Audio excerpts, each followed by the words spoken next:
Good morning class RR polytechnic की online platform पर आप सभी का स्वागत है। हाइड्रोलिक्स एंड न्यूमेटिक्स के इस नेक्स्ट लेक्चर में हम आज आगे पढ़ेंगे। पिछली क्लास में मैंने पढ़ाया था कि श्यानता क्या होती है, श्यानता तक बताया था और उसमें मैंने कहा था कि श्यानता को लेकर न्यूटन जी ने एक जो नियम दे रखा है, इसे न्यूटन के श्यानता का नियम कहते हैं। उस नियम की सहायता से हम म्यू की जो है वैल्यू कैलकुलेट करेंगे कि म्यू का मान कितना होता है। ठीक है, तो आज जो नेक्स्ट टॉपिक रहेगा वो श्यानता की बात करेगा, न्यूटन के श्यानता का नियम।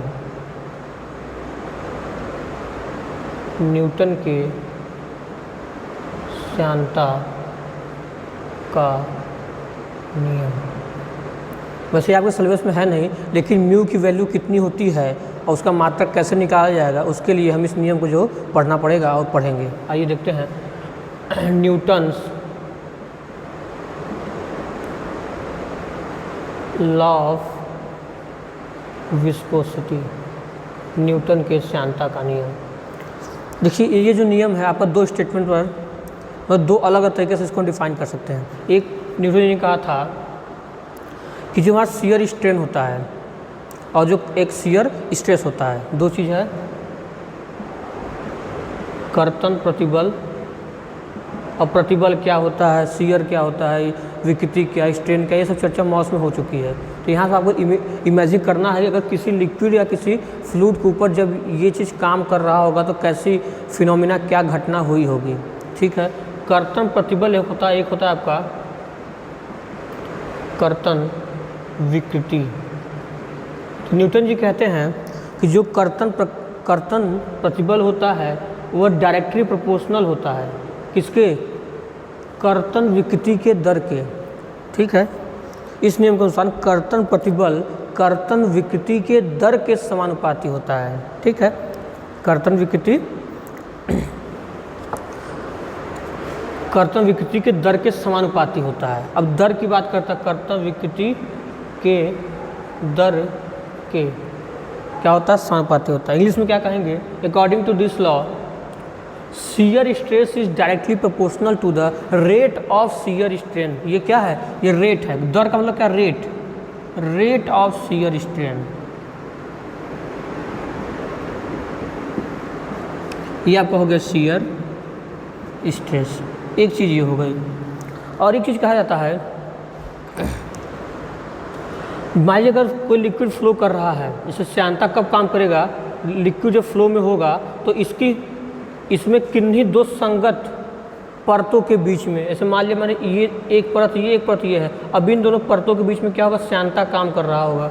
इनके बीच में क्या श्यानता है, श्यानता की वजह से क्या हो रहा, फ्लो हो रहा है, विस्कोसिटी है। तो कह रहे हैं कि दो परतों के बीच कार्य करने वाला जो बल होगा, मान लिया F बल कार्य कर रहा है। ठीक है,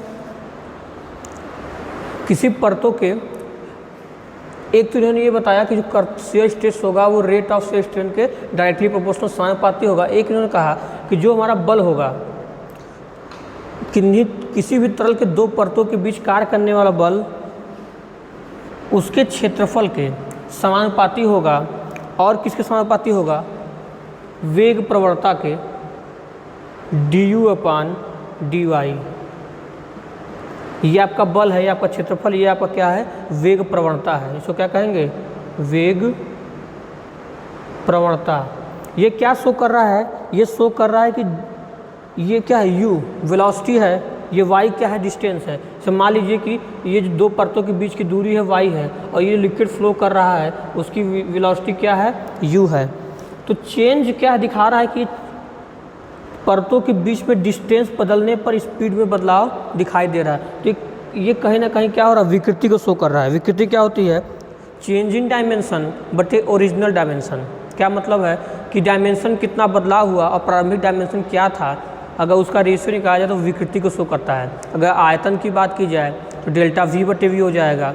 तो विकृति क्या होती है, एरिया की डेल्टा A/A, डेल्टा L/L, जो आपको सिलेबस में था, अनुदैर्ध्य विकृति के रूप में आप लोगों ने पढ़ा था। ठीक है, change in length upon original length. तो वैसे ही क्या ये भी एक तरह का विकृति ही शो कर रहा है, क्योंकि क्या हो रहा है, यहाँ भी चेंज को शो किया जा रहा है, लेकिन इसे क्या कहते हैं, वेग प्रवणता। अब प्रवणता क्या होता है आप लोग समझ सकते हैं, अगर कागज ने पढ़ रखा है इससे पहले, प्रवणता क्या होती है ये दिखाएंगे। ये क्या है, वेग प्रवणता को शो कर रहा है। तो एक बात उन्होंने ये कहा कि शियर स्ट्रेस क्या है, rate of shear strain directly proportional है, और एक बात ये है कि इन दो परतों के बीच कार्य करने वाला बल एरिया के समानुपाती होगा और वेग प्रवणता के भी समानुपाती होगा। अब इनको आपस में मिला दिया जाए तो ये हो जाएगा F proportional A du upon dy। Clear है। अब क्या करेंगे, अगर हम इस प्रोपोर्शनलिटी का साइन हटाएंगे तो एक कॉन्स्टेंट में लगाना पड़ेगा, तो उस कॉन्स्टेंट को क्या रखेंगे, म्यू दिया जाता है नाम। यही क्या है, म्यू, जिसे विस्कोसिटी, डायनेमिक विस्कोसिटी आदि नामों से जो है जाना जाता है। तो म्यू हो गया mu A du upon dy। एक बात तो ये हो गया, समीकरण 1 कर लीजिए। ठीक, अब इसका काम खत्म हो गया।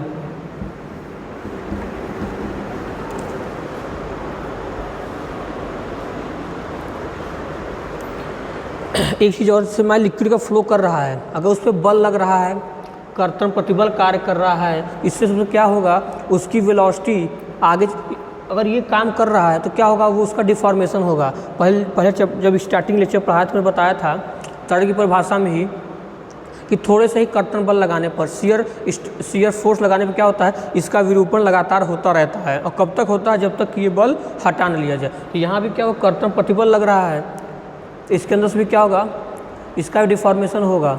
ठीक है, तो उससे क्या होगा, इसकी डायमेंशन में परिवर्तन होगा, जो कि क्या हो जाएगा, उसकी वेलोसिटी भी चेंज होगी, उनके परतों की डिस्टेंस भी क्या होगा, अलग अलग होती जाएगी। जब स्ट्रेस लगाएंगे आप तो क्या होगा, विकृति होगा, उसके अंदर डिफॉर्मेशन होगा, विकृति उत्पन्न होगी। समझ में आ रही है, विकृति उत्पन्न होगा, वेलोसिटी क्या होगी, आगे तक बढ़ते जाएंगे तो वेलोसिटी में भी परिवर्तन दिखाई देगा आपको। ठीक है, अगर परत को देखेंगे तो परत में भी परिवर्तन दिखाई देने लगेगा, क्योंकि परतें क्या होंगी, अब वेलोसिटी की वजह से दूर होंगी, कुछ परतें आगे पीछे हो जाएंगी। ठीक है, अगर स्टैंड टाइम पे किन्हीं दो परतों को लेकर हम मेजरमेंट करें, माने पानी बह रहा, नदी में ही पहुंच जाएं, उसकी दो संगत क्या, जो सबसे सटी हुई है, एडजस्टेंट जो लेयर्स होंगी, ठीक है, बिटवीन टू एडजस्टेंट लेयर, दो संगत या आसन्न भुजाएं सुनते हैं ना, एडजस्टेंट सरफेस सुने होंगे। यहाँ पे क्या हो रहा है, दो जो सटी हुई सबसे होंगी, एडजस्टेंट लेयर्स होंगी, उनकी बात कर रहे हैं, उन पे कार्य करेंगे तो ये चीज़ दिखाई देगा आपको। ठीक है, तो एक बात इन्होंने पहला होगा कि दो परतों के बीच कार्य करने वाला बल उसके एरिया और वेग प्रवणता के समानुपाती होगा। दोनों के साथ किया, म्यू लग गया इक्वल हटाने के बाद। एक बात इन्होंने कहा था, कर्तन प्रतिबल क्या होगा, इसके प्रभाव होगा, कर्तन प्रतिबल क्या होगा, रेट ऑफ शियर स्ट्रेन के डायरेक्टली प्रोपोर्शनल होगा। अब इसको वर्ड्स लिखते हैं, कर्तन प्रतिबल को क्या टाउ से दिखाएंगे, टाउ प्रोपोर्शनल हो जाएगा, विकृति दिखाएगा du अपॉन dy दिखाएगा। ठीक है, अब हम कंपेयर करेंगे। अब यहाँ भी क्या हो जाएगा, इसको हटाएंगे तो ये हो जाएगा म्यू du अपॉन dy। तो दो चीज़ आपको दिखाई देगा। ठीक है, एक तो आप इसको देख लेंगे, इक्वेशन 2 के रूप में पढ़ लीजिएगा। जब ये मान क्या होगा, इसमें एरिया इंक्लूड नहीं है, क्यों, क्योंकि इसमें हम लोग शियर स्ट्रेस की बात की है। अगर बल की बात करेंगे कि बल का मान कितना होगा, तो बल होगा म्यू, उसमें एरिया लगा देंगे तो आपको बल मिल जाएगा। ठीक है, तो ये दो चीज़ें हो गई कर्तन प्रतिबल को लेके। और अब इसका मात्रक देखेंगे आप, अगर आप मात्रक निकालेंगे इस म्यू का, ठीक है, इस म्यू का मात्रक निकालें, चाहे इससे निकालें चाहे इससे, सेम आएगा। अगर आप म्यू बराबर कर लें, मात्रक निकालना तो म्यू बराबर करना पड़ेगा।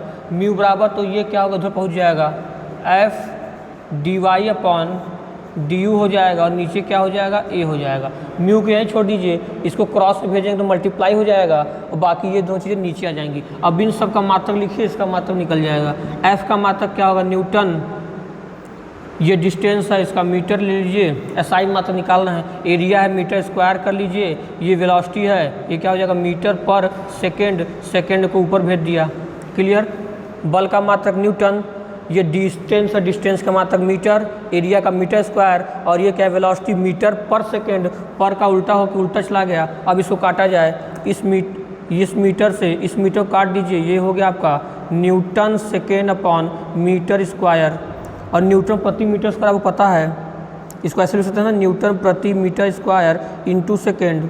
ठीक, तो न्यूटन पर आपको स्क्वायर क्या होता है, इसको न्यूटन पर मीटर का पास्कल भी लिखते हैं, वो पता है, ये हो जाएगा पास्कल सेकेंड। तो इसका एसआई मात्रक क्या हो जाएगा, पास्कल सेकेंड, ठीक है, या न्यूटन पर मीटर स्क्वायर, न्यूटन पर मीटर स्क्वायर सेकेंड या पास्कल सेकेंड, ये इसका जो है मात्रक आपका निकल के आ जाएगा। तो इसका एसआई मात्रक क्या हो जाएगा, पास्कल सेकेंड। और सीजीएस पद्धति में इसका जो मात्रक निकाला जाएगा तो उसको कहते हैं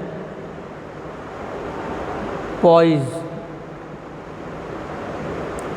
ठीक है, पॉइज कहते हैं, ठीक है। आप निकालेंगे तो अगर इसको पूरे, अब इस पूरे वैल्यू को अगर सीजीएस पद्धति में रखा जाए, किसमें, सीजीएस, सेंटीमीटर, ग्राम और सेकेंड में रखेंगे। यहाँ पे क्या रखा है मैंने, सब एमकेएस पद्धति लिया हुआ है, ठीक है, एसआई भी कह सकते हैं। तो क्या हो गया, अगर इस सब कुछ सीजीएस पद्धति में लिखा जाए और उसको सॉल्व किया जाए तो पास्कल सेकेंड, न्यूटन पर मीटर स्क्वायर इंटू सेकेंड आएगा। अगर सीजीएस के सॉल्व करेंगे तो इसकी वैल्यू अलग आ जाएगी, ठीक है। जो वैल्यू आएगा उसको जो है पॉइज, जो मात्रक आएगा बचने के बाद उसको जो है पॉइज का नाम दिया जाएगा, उसी की वैल्यू आएगी, ठीक है। सॉल्व करेंगे तो मिल जाएगा। देखिएगा, बस आप याद रखेंगे कि इसका जो सीजीएस मात्रक होता है, म्यू का एसआई मात्रक पास्कल सेकेंड और म्यू का सीजीएस मात्रक पॉइज होता है, ठीक है। ये आपका हो गया न्यूटन के श्यानता का नियम, क्लियर है। चलिए अब इसमें अगली हम लोग जो है देखेंगे, एक बार अच्छे से देख लीजिएगा, अपना नोट्स बनाइएगा, वीडियो रोक रोक के बारी बारी समझ के इसको बनाइएगा और तैयारी शुरू कर दीजिए।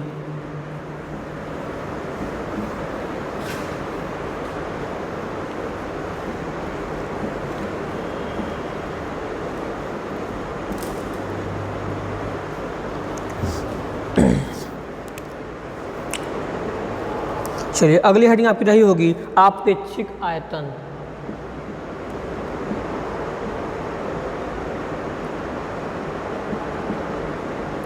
आपेक्षिक आयतन, स्पेसिफिक,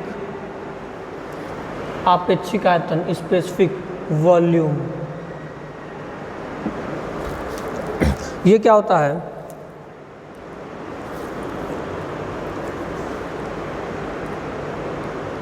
अपेक्षिक ऐसे कह सकते हैं, किसी तरल के आयतन, किसी तरल के आयतन और उसके मास, मास समझते हैं ना, और उसके मास m के अनुपात को, किसी तरल के वॉल्यूम और मास के अनुपात को क्या कहते हैं, आपेक्षिक आयतन कहते हैं। स्पेसिफिक वॉल्यूम बराबर क्या हो गया, आयतन बटे सहती कह सकते हैं आप लोग।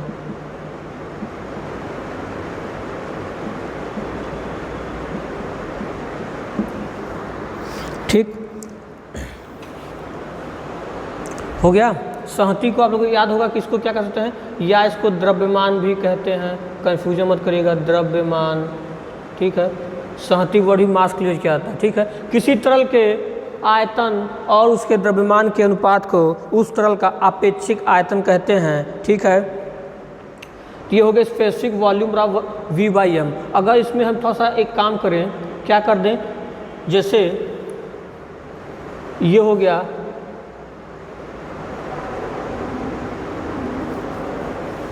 वन मिनट, 1/m/v, इसको ये भी लिखा जा सकता है। क्यों, क्योंकि जब 1/m/v होगा तो v क्या होगा, ऊपर होकर ऊपर चला जाएगा, तो ये चीज़ इसके बराबर है, ठीक। तो अब इसको क्या कह सकते हैं, हमने सबसे पहली हेडिंग ही पढ़ी थी क्या, प्रॉपर्टीज में क्या डेंसिटी पढ़ा था, मास डेंसिटी या डेंसिटी पढ़ा था, ठीक है। घनत्व या द्रव्यमान घनत्व, उसमें क्या था, m/v था, मास पर यूनिट वॉल्यूम, या किसी तरल के द्रव्यमान और आयतन के अनुपात को उसकी घनत्व कही जाती, तो क्या हो गया m/v, ये रो हो गया। तो एक ये संबंध निकल के आया कि जो स्पेसिफिक वॉल्यूम होता है हमारा, वो डेंसिटी का रेसिप्रोकल, उसका उल्टा होता है, ठीक। अगर उल्टा होगा तो इसका आप मात्रा निकाल सकते हैं। डेंसिटी का मात्रा क्या होता है, kg/m³, उसको उल्टा कर देंगे आ जाएगा m³/kg। तो इसका सही मात्रा क्या निकल के आ जाएगा, m³/kg। रो क्या होता है ना, kg/m³, मास पर यूनिट वॉल्यूम, अब इसको उल्टा करेंगे तो फिर m³ पर निकल जाएगा, ये इसका हो जाएगा, क्लियर। आइए अगले आपका ये हो गया अपेक्षिक आयतन। अगला देखेंगे निरपेक्ष गतिक श्यानता, काइनेमेटिक विस्कोसिटी। अगली हेडिंग निरपेक्ष गतिज श्यानता।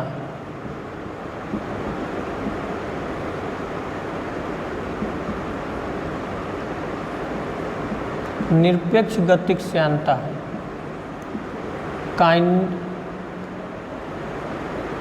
Kinematic viscosity.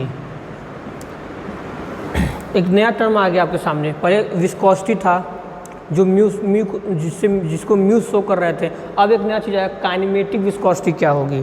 ठीक है, तो कुछ खास नहीं है, इसको परिभाषा पहले सुनेंगे। किसी तरल के श्यानता और उसके घनत्व के अनुपात को निरपेक्ष गतिज श्यानता कहते हैं। इसका सिंबल देखिए ऐसे बनाते हैं, इसको न्यू कहते हैं। ये क्या था, ये म्यू था, इसको म्यू कह रहे थे। इसको क्या कहते हैं, न्यू कहते हैं। NEWR न्यू नहीं है, NU पर लिखते हैं। ठीक है, नया वाला नहीं, इसको न्यू कहेंगे। न्यू का सिंबल क्या होगा, V की तरह बनाना है, लेकिन ये जो लाइन है इसको हल्का सा राउंड कर दीजिएगा, ऐसे घुमा दीजिएगा, ऐसे करके ऐसे, दिस इज़ न्यू। ठीक है, तो इसे न्यू से प्रदर्शित किया जाता है। पहली चीज़ तो ये हो गई। ठीक है, तो न्यू बराबर क्या, मैंने कहा किसी तरल के श्यानता मतलब म्यू और घनत्व के अनुपात को, किसी तरल के श्यानता और घनत्व के अनुपात को उस तरल का निरपेक्ष गतिज श्यानता कहते हैं। इसे न्यू से प्रदर्शित किया जाता है। अब इसका मात्रक आइए निकालते हैं क्या होगा। म्यू का मात्रक अभी हमने निकाला क्या, न्यूटन प्रति मीटर स्क्वायर सेकेंड निकाला, पास्कल सेकेंड। और रो का मात्रक क्या होगा, केजी, ऊपर जाएगा मीटर क्यूब, इसके नीचे रहेगा, ऊपर निकालें केजी पर मीटर क्यूब को मीटर क्यूब पर चला गया। मीटर स्क्वायर से इसको काटेंगे तो 1 मीटर बच जाएगा। तो क्या हो जाएगा, अब बचा आपका newton second metre upon KG. अब आप न्यूटन को चेंज कर दीजिए और कटेगा। न्यूटन को क्या होता है, F बराबर आपका ma होता है। ठीक, m क्या है, केजी, द्रव्यमान केजी, इसका हो गया मीटर पर सेकेंड स्क्वायर एक्सेलरेशन का। तो न्यूटन को क्या लिख सकते हैं, केजी मीटर पर सेकेंड स्क्वायर। आइए यहाँ पुट कर दीजिए, केजी मीटर, ये हो गया पर सेकेंड स्क्वायर, ऊपर फिर सेकेंड, मीटर और केजी, इतना चीज़ हो गया। केजी से केजी काट दीजिए, 1 सेकेंड से सेकेंड काट दीजिए। अब क्या बचा, ऊपर मीटर मीटर मीटर स्क्वायर हो गया, नीचे एक s बच गया, मीटर स्क्वायर पर सेकेंड आ गया। तो इसका SI मात्रक मीटर स्क्वायर पर सेकेंड होता है। क्लियर, ये पूरा मात्रक। पहले तो इसका मात्रक समझ लिख काट लीजिए तो आपको इतना बच जाएगा। उसके बाद अब न्यूटन की वैल्यू क्या करिए, F बराबर ma, यहीं से क्या होता है, इसी को न्यूटन लिखा जाता है। ये पूरा क्या है, न्यूटन है। तो न्यूटन का मात्रक को जब तोड़ेंगे MKS में तो न्यूटन का क्या मिल जाएगा, केजी मीटर पर सेकेंड स्क्वायर। वैल्यू पुट करके काट दीजिए, छोटा क्या बच जाएगा, मीटर स्क्वायर पर सेकेंड। ठीक है, चलिए आज की क्लास में इतना रखते हैं। बाकी बची प्रॉपर्टी नेक्स्ट क्लास में पढ़ेंगे। यहाँ तक अच्छे से पढ़िए, उसको रिवाइज करिए। ठीक है, बाकी अगर कोई समस्या होगी तो आप लोग जो है मैसेज करिएगा। उसको डाउट को फिर डाउट सेशन लेके मैं उस सारे टॉपिक को एक बार फिर से समझाने का प्रयास करूँगा। ठीक है, थैंक यू क्लास।